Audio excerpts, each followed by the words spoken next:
Abramos a palavra do Senhor no livro de Abacuque, capítulo 3, versículos 17 a 19. Abacuque, capítulo 3, 17 a 19. Confirmou aí a palavra?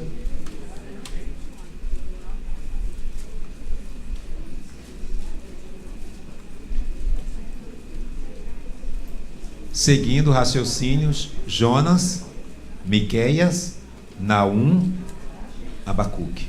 Abacuque é um dos profetas menores, então, por que profeta menor? Porque o livro é menor que os outros, né? Que o profeta é menor do que o outro profeta, entendeu? Pedrão, tô de olho.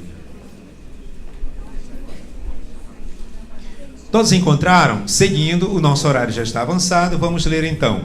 Ainda que a figueira não floresça, nem haja fruto na vide, o produto da oliveira minta, e os campos não produzam mantimento, as oliveiras sejam arrebatadas do aprisco, e nos currais não haja gado, todavia eu me alegro no Senhor, exulto no Deus da minha salvação. O Senhor Deus é a minha fortaleza e faz os meus pés como os da corça, e me faz andar altaneiramente. Põe a sua mão sobre a palavra e nós vamos orar.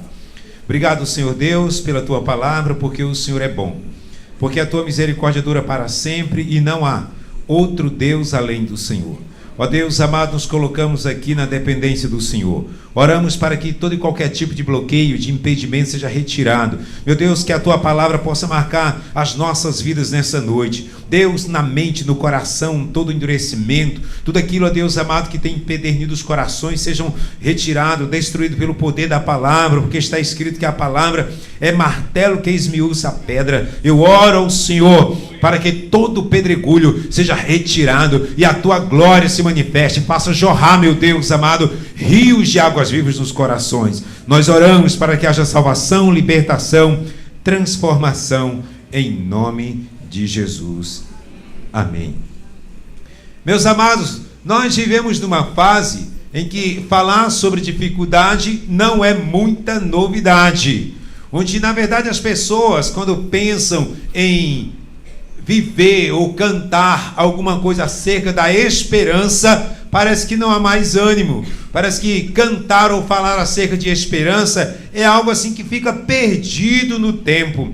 E meus amados, nós percebemos que todas essas crises que estamos vivendo, isso tem levado as pessoas a desanimarem cada vez mais. Por exemplo, o IBGE, ele apresentou uma estatística de que a comparação entre o primeiro trimestre deste ano com o primeiro trimestre do ano passado, houve uma diferença, um índice muito alto na questão do desemprego. Então, o ano passado chegou a 7,4%. Já neste ano, nesse mesmo período, entre janeiro e março, veio a 10,2%. Então, o índice de pessoas que estão desempregadas torna-se cada vez mais alto. E a gente só vê as pessoas reclamando. Pessoas que estavam ali trabalhando, pessoas aposentadas que não estão recebendo, uma dificuldade muito grande. Eu assisti uma reportagem que uma mulher colocou ali a sua situação e pessoas estavam até fazendo doações para ajudá-la no meio de toda essa crise. Então, pensar que uma pessoa dessa possa cantar alguma coisa acerca da esperança, pensar que uma pessoa dessa possa se animar para dizer assim, não, eu vou declarar que essa coisa vai mudar. A tendência é as pessoas caírem num buraco de desilusão, de tristeza. Quando a gente olha... Desculpe. Quando a gente olha para a questão do comércio, você passa numa loja, naquele primeiro dia você vê uma loja, tem ali uma liquidação, 30%, 50%, 70%. Depois você passa naquela mesma loja, na mesma semana, toda a loja 50%. Aí você passa na outra semana, as portas já desceram porque já fechou.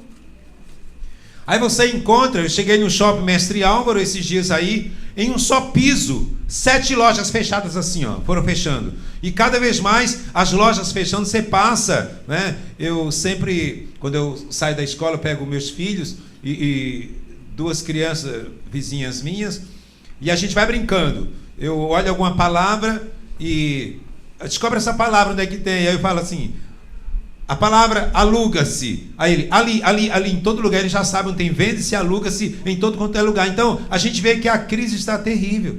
E aí, como é que se vai cantar um cântico de esperança?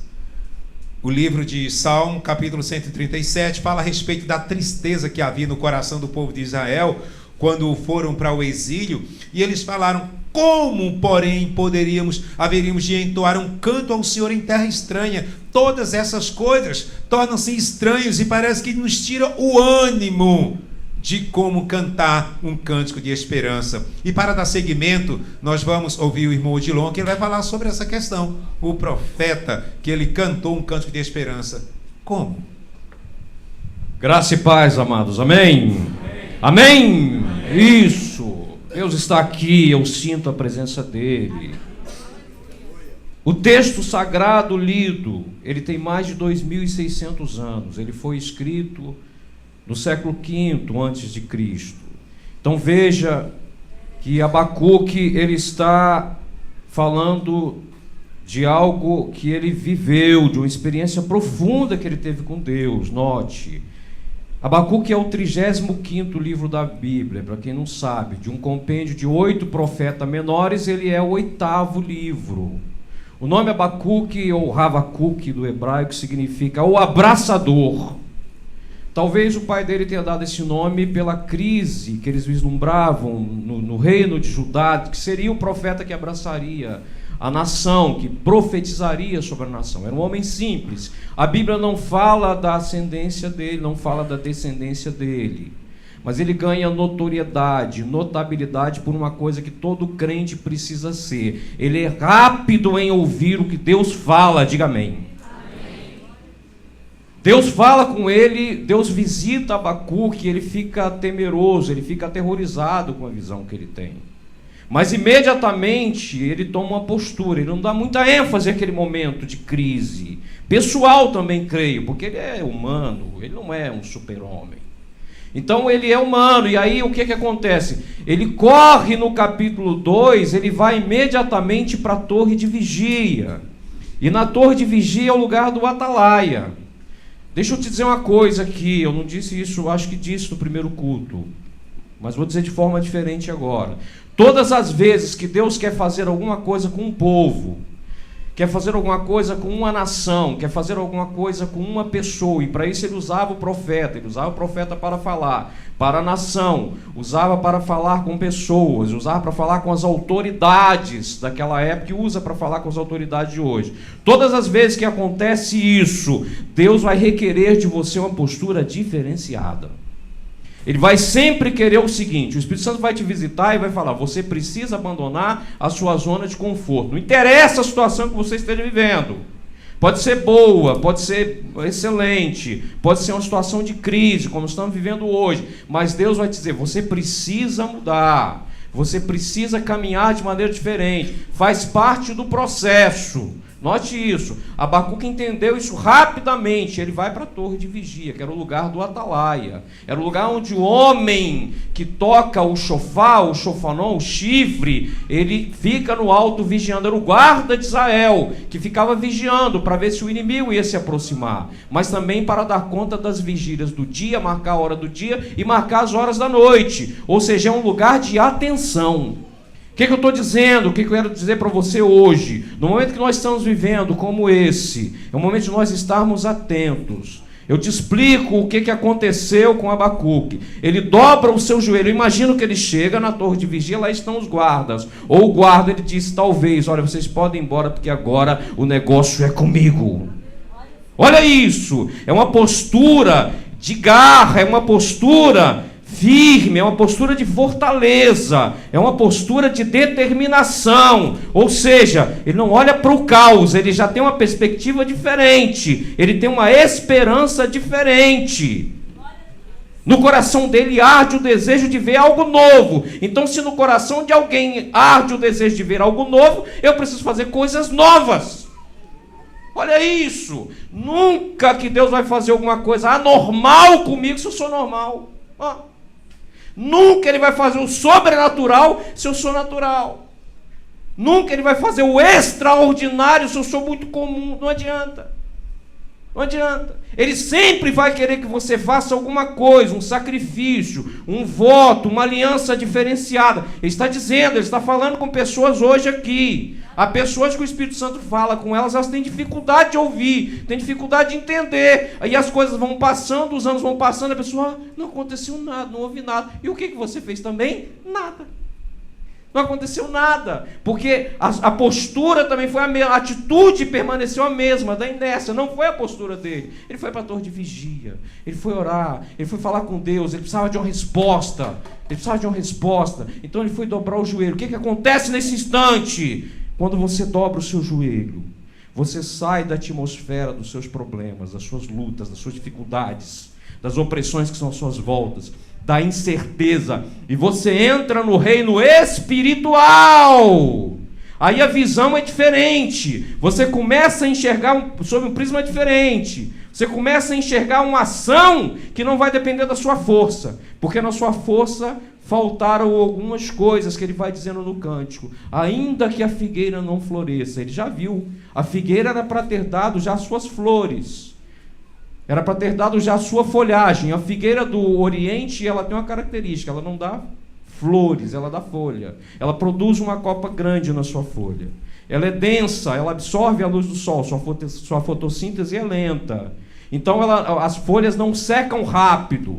A figueira fala da profecia. A figueira fala do lugar de descanso. As mulheres saíam da cidade, iam lá, buscavam água, voltavam e descansavam embaixo da figueira. A sombra dela é mais fresca, um tipo do Senhor Jesus. Olha isso. E às vezes a gente vai e vem, não para descansar no Senhor.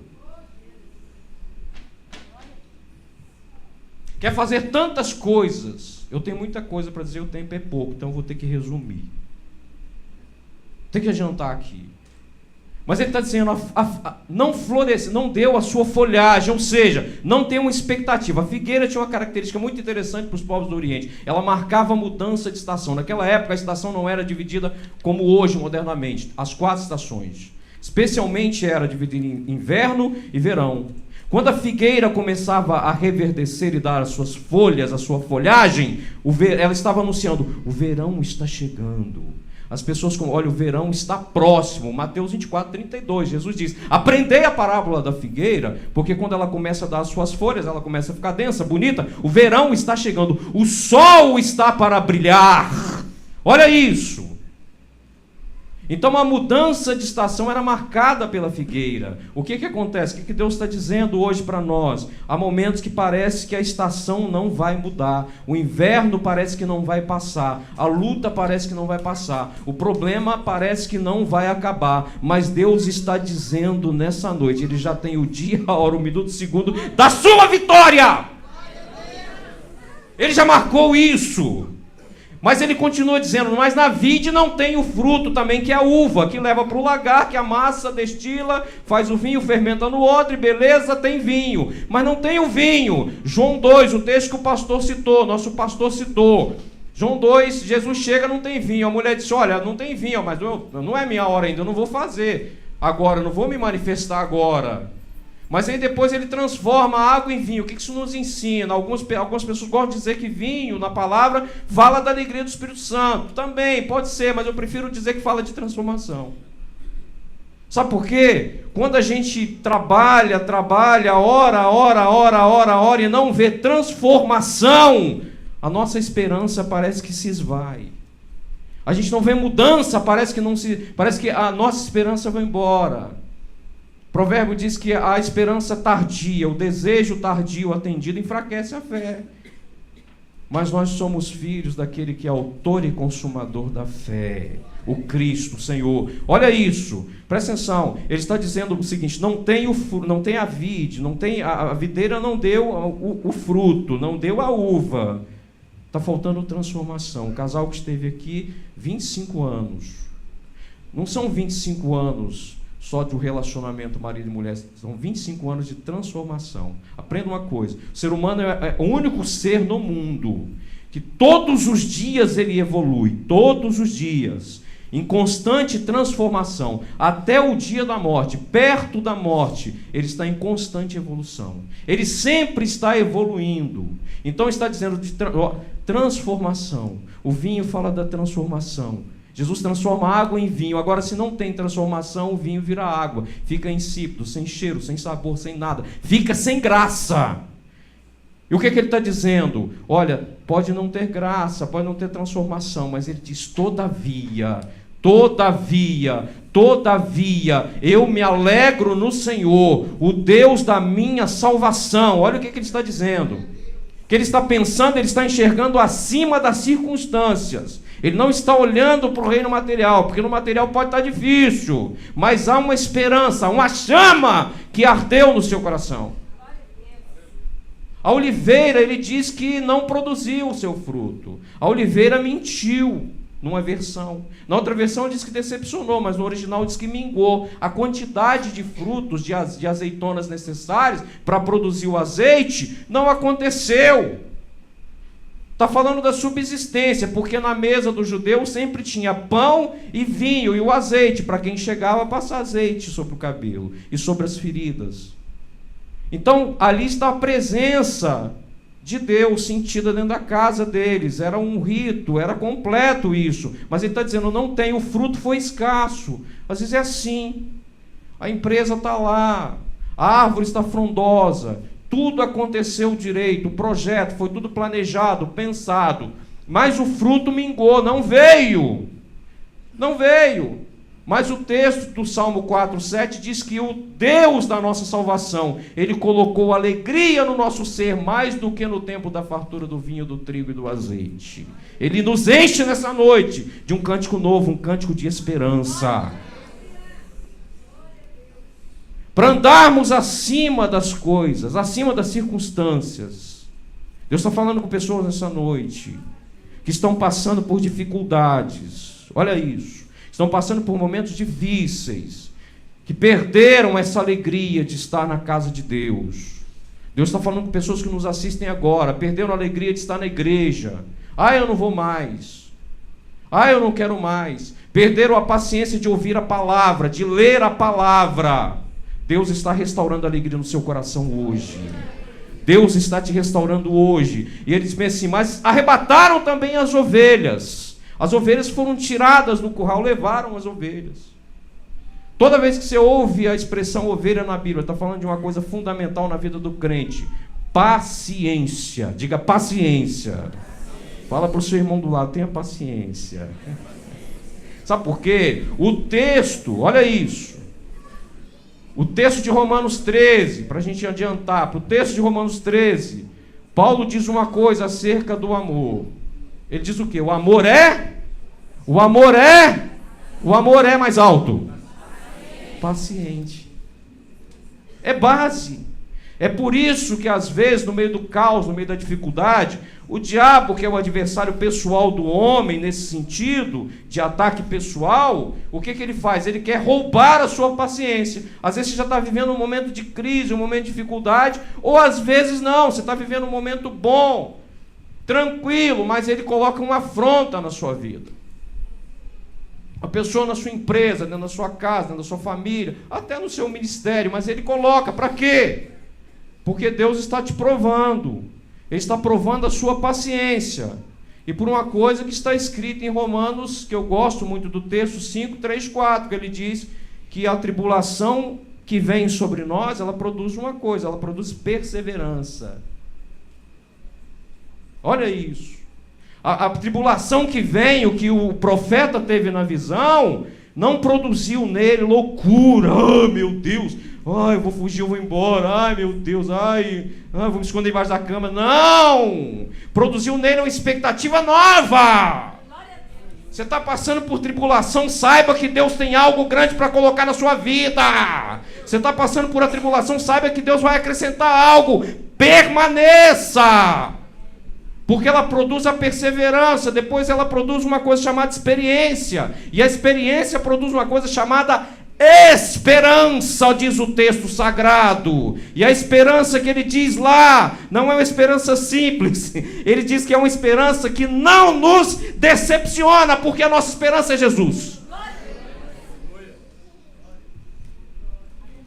Não é a esperança que vemos, mas Romanos 8 diz que é a esperança que nós não vemos, é uma expectativa diferente. Presta atenção, Tiago diz que você, quando está sofrendo a tribulação, está passando a sua dificuldade, então você dá glória a Deus, olha isso, né? Fácil talvez, né? Você está sofrendo uma afronta, sofrendo um problema, mas ele está dizendo de paciência. Você precisa ter paciência e se glorifica, porque ele diz que tem um galardão. Toda vez que isso acontece, fica feliz, porque Deus vai colocar um galardão, algo na sua vida que ninguém vai tirar. Ele vai abrir uma porta que ninguém vai fechar. Olha isso. O homem pode dar honra, prata, ouro, emprego, dinheiro, tudo, prêmio, presente, tudo, mas o galardão só quem dá é Deus. É só Ele. Presta atenção. Ele está falando de paciência. Às vezes o diabo quer tirar isso, sua paciência. Aí você perde a paciência de vir à igreja, de ouvir. Você perde a paciência de estar reunido na sua célula. Você perde a paciência de ouvir seus líderes. Você perde a paciência no seu relacionamento marital. Perde a paciência no seu relacionamento no trabalho. Daqui a pouco você está com vários problemas, você não sabe. Mas Deus está trazendo essa bênção sobre a tua casa nessa noite. Deus está te dando essa unção. Você vai estar alegre, feliz. Vem a afronta, vem a dificuldade, mas você vai andar de cabeça erguida. Deus está conosco. Deus vai nos fazer passar esse momento. A estação vai mudar, calma, vai chegar. Não vai ficar inverno para sempre. Não vai ficar inverno para sempre. Olha o que ele está dizendo. Então, o texto fala disso. O texto está falando disso. Agora, presta atenção numa coisa que eu vou dizer para você. Um pastor tem 99 de Lucas 15. É o texto da trilogia das parábolas que eu quero adiantar aqui. O pastor tem 99. Uma ovelha se perde, vai para o abismo. Ele deixa as 99 seguras. Parte e traz a ovelha. Olha a paciência. Ele resgata, coloca sobre o ombro e vai levando. Aí chega em casa, diligentemente chama os amigos, faz uma festa e diz: olha, achei minha ovelha perdida. Era uma só. Mas se você divide 100 por 100 na matemática de Deus, 100 dividido por 100, dá 1. Olha o que ele está dizendo. A ovelha perdida não é 1%, ela é 100%. Deus trouxe alguém nessa noite que está falando para alguém nessa noite: você é 100% para mim. E eu tenho 100% para te entregar. Olha isso. Deus está falando ao seu coração hoje. Você não é só mais um na multidão, um rostinho bonito, alguém do Face, do Instagram, ou do Twitter, alguém que segue, um famosinho. Você não é só isso. Você é alguém especial para Deus. Eu sinto a presença dele forte aqui hoje. A unção de Deus está nesse lugar. Olha isso. Ele vai dizendo: mas arrebataram as ovelhas, tiraram as ovelhas, podem querer roubar a sua paciência, roubar a sua paz, mas Deus está contigo. Deus está te renovando nessa noite. Deus está transformando a sua vida, o pranto, a tristeza, a alegria, a lágrima contida, o escuro do quarto em vitória. Olha isso. Deus está agindo na sua vida hoje. Presta atenção. Tiraram os currais, arrebataram dos currais o gado. Era para preparar a terra. Agora não tem nada e não tem animal também para preparar a terra. Mas ele diz bem assim: mas ele melhora o cântico, mas ele me faz como os pés da corça. Ele transforma os meus pés como os pés da corça. Olha que isso é forte, presta atenção. Ele transforma. A corça não tem pés, tem patas. Presta atenção. Ele está dizendo simbolicamente, ele está me dando uma habilidade diferente. Deus está dando para alguém hoje aqui uma habilidade diferente. Tá? Ele está dizendo: ele transforma os meus pés como os pés da corça. E ele diz assim: ele me faz andar em lugares altaneiros, ele me faz saltar. Está falando de habilidade.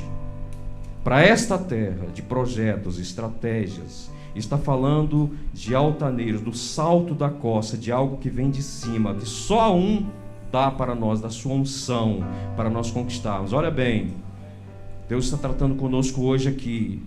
A corça, quando ela está espreita no mato, ela deita na relva. Olha que isso é forte. Eu não disse isso no primeiro culto. Você está recebendo exclusivo para você que veio hoje aqui. Deus está falando com você. Olha isso. Ela deita na relva. E ali ela dobra levemente a sua cabeça para trás. A corça, ela tem o olfato 35 vezes mais apurado do que o do ser humano. Só perde para o urso, que é 150 vezes maior do que o do ser humano. Então ela levemente deita a sua cabeça para trás no meio da relva. E ela sente o cheiro do perigo. E o perigo é o leão que está a 3, 4, 5 quilômetros de distância, que ela é capaz de sentir o seu cheiro. Porque o leão, quando ele está para partir atrás da presa, ele fica tenso, ele trava os músculos e também fica escondido. Mas o vento, a brisa, vem e bate na pelagem do leão, sopra. E o cheiro dele vai até o nariz da corça. Então a corça sente. Aí o que ela faz? Ela faz uma coisa interessante. Ela parte em disparada. E o seu pulo não é como o do tatu, aqueles pezinhos pequenos. O seu salto é assim, um salto grande. É um salto grande. É um salto grande. Deus está falando com alguém hoje aqui. Você vai dar um salto grande. Um salto grande. Um salto grande. Alguns já entenderam e poderiam aplaudir o Senhor. Olha só. É um salto grande. É um salto grande. Deus vai te exaltar para algo melhor. Olha bem isso. Ela parte em retirada, mas ela não sai no ar. Olha bem, queridos. Os queridos é do pastor Jonas. Queridos. Olha bem, queridos. Veja bem. Ela não parte doida. Não, ela sai em busca de um ribeiro. Ela parte em busca de um ribeiro de águas. Ela vai embora. Talvez você tenha lido já o Salmo 42. Ela vai em busca de um ribeiro de águas. E quando ela encontra o ribeiro, ela pula no ribeiro. E ela mergulha o mais profundo que ela pode. Alguém que precisa mergulhar. Ela mergulha o mais profundo que ela pode no ribeiro. Atrás está o leão, mas ela nem está preocupada mais. Ela não olha para trás. Tem alguém que precisa parar de olhar para trás. Pastor que passou, igreja que passou, relacionamento que passou, dívida que passou, problema que passou, tristeza que passou, tudo que passou, ficou olhando. Para de olhar para trás. João 7,38. Aquele que crê em mim, rios de água viva vão fluir do seu ventre, ribeiros de água, vida nova, fonte de vida. A corça parte determinada e ela mergulha. Quando ela mergulha no mais profundo, os feromônios, o cheiro do medo que estava sobre o seu pelo é retirado, é lavado. Olha isso. Aí o inimigo que estava por trás dela não pode mais localizá-la, não pode mais sentir o cheiro, porque o cheiro agora é das águas. O cheiro agora é da nova vida. Atravessou, cruzou, saiu do outro lado. Ela parte em direção à manada. Por isso que o Salmo 42, Davi diz: a minha alma tem sede do Deus vivo. Ela anseia pelo meu Senhor, mais do que a corça anseia pelas águas. É a hora do mergulho. Aí sai lavado do outro lado, a pelagem limpa. Aí vai em direção à manada.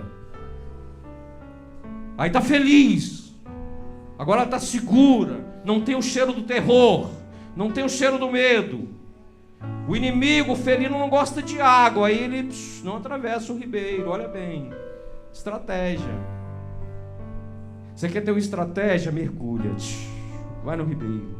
Sai do outro lado inteiro, limpo, feliz, volta para a manada. Deus está falando para alguém que precisa voltar para o corpo de Cristo hoje, que não tem alegria, que não tem vida, que não tem esperança, que não tem um cântico no seu interior. Sabe por quê? Se afastou da comunhão. E a minha Bíblia, pelo menos, diz que a vida ela se manifesta no corpo. Sai do corpo, se eu corto o meu dedinho, joguei fora. Daqui a pouco ele começa a entrar num estágio, num estado que nós chamamos de putrefação. Ele começa a apodrecer. Com 3 dias ele está quase totalmente podre. A vida está no corpo, na comunhão. Então você mergulha essa noite. Deus está dizendo, mergulha hoje. Hoje você está mergulhando nessas águas. Está saindo do outro lado e você está voltando hoje para o aprisco, para o rebanho. Nesse aprisco tem um pastor que tem total paciência de cuidar de você, de pegar o azeite que estava pouco, mas que hoje ele está sendo renovado, passar sobre a sua cabeça, alinhar os seus cabelos, os seus pensamentos, passar nas suas narinas, melhorar o seu olfato, o seu ouvido para ouvir a voz de Deus, melhorar a sua fala, para você falar da palavra, parar de profetizar maldição dentro da sua casa, sobre a sua vida, e passar a partir de hoje a ter uma palavra de vida, uma palavra de esperança, um cântico de esperança dentro do seu ser. Eu sinto a presença do Espírito Santo hoje aqui para mudar isso na nossa vida. Eu sinto a presença do Espírito Santo para nos renovar, para virar a página hoje. O inverno passa hoje na vida de alguns aqui. A transformação chega hoje para alguns. A mãe de Jesus disse: não é agora, acabou. Ele: não, calma, não é minha hora ainda, calma. Tem dia, tem hora, tem momento, tem tudo. O momento é dele. Alguns hoje estão vivendo essa transformação aqui. Alguns de hoje a 3 dias já vão acordar diferente. Alguém que já vai chegar aqui, os filhos vão dizer: nossa, como o papai está amando mais a mamãe, beijando mais a mamãe. Nossa, como está mais abraçando mais, ele não me abraçava. Deus está pondo essa bênção hoje sobre nós. Porque quem está alegre, não importa como é que está, se está no carro novo, no velho, no antigo, no que vai comprar ainda, na situação que está, ele sempre tem um abraço. O abraçador, Abacuque, ele sempre tem um abraço, ele sempre tem um carinho, uma palavra de vida para alguém. Ele pode estar passando a pior dificuldade, mas o seu interior tem uma chama. No seu interior tem uma chama. No seu interior tem uma chama. Tinha um rapazinho desprezado, ignorado. Ele tinha 16 anos, ninguém olhava para ele. O cara mais conhecido era o irmão mais velho, chamado Eliabe. Eu já vou encerrar, presta atenção. O irmão mais velho era o famosinho do Instagram, do Twitter, contextualizando. Era o Eliabe, o filho de Jessé. Mas Davi nem existia no contexto, ele nem aparecia. Mas não interessava a posição que ele estava. Ele estava lá no campo, cuidando das ovelhas. E ele escreve uma das coisas, ele fala uma das coisas mais lindas que tem na Bíblia e na literatura. Presta atenção. Ele estava dizendo bem assim: o Senhor é o meu pastor.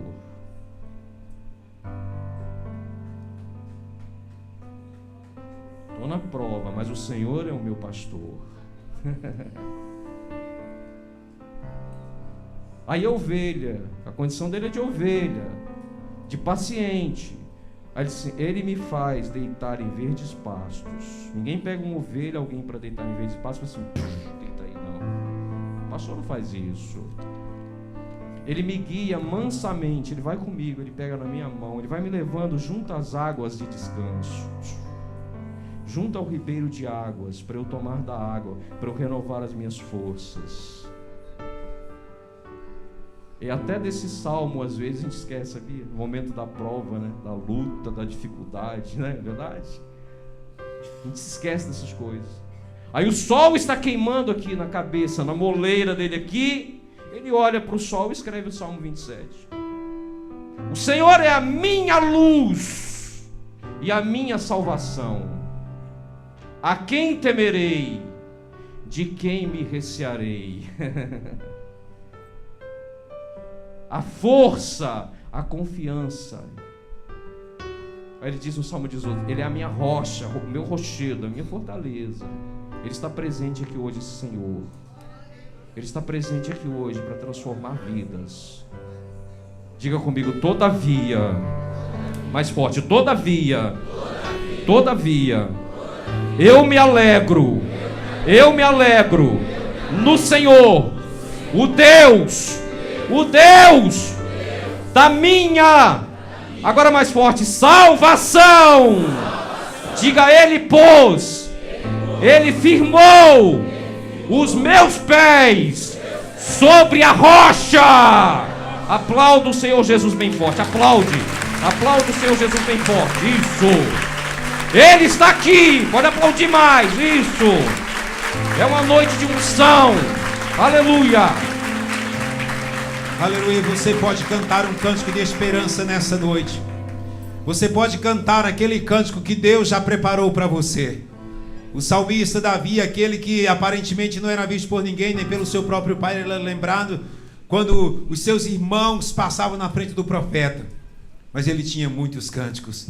Ele cantava: eu esperei com paciência no Senhor. Ele cantava: o Senhor Deus é a minha luz e a minha salvação. Ele cantava: quero acordar a alva. Ele cantava: celebrai com júbilo ao Senhor todos os moradores da terra. E agora Deus pergunta para você: qual é o cântico que você está cantando nesses últimos dias? Será que você está cantando um cântico de lamento ou um cântico de esperança? O Senhor, Ele está falando com você nesta noite, que hoje é o dia de você parar de se lamentar e começar a cantar um cântico de esperança. Esperança para a sua vida, esperança para a sua família, esperança no teu trabalho, esperança na tua célula, esperança onde você for, porque este Deus a quem você ouviu falar desta palavra nesta noite quer mudar a sua história.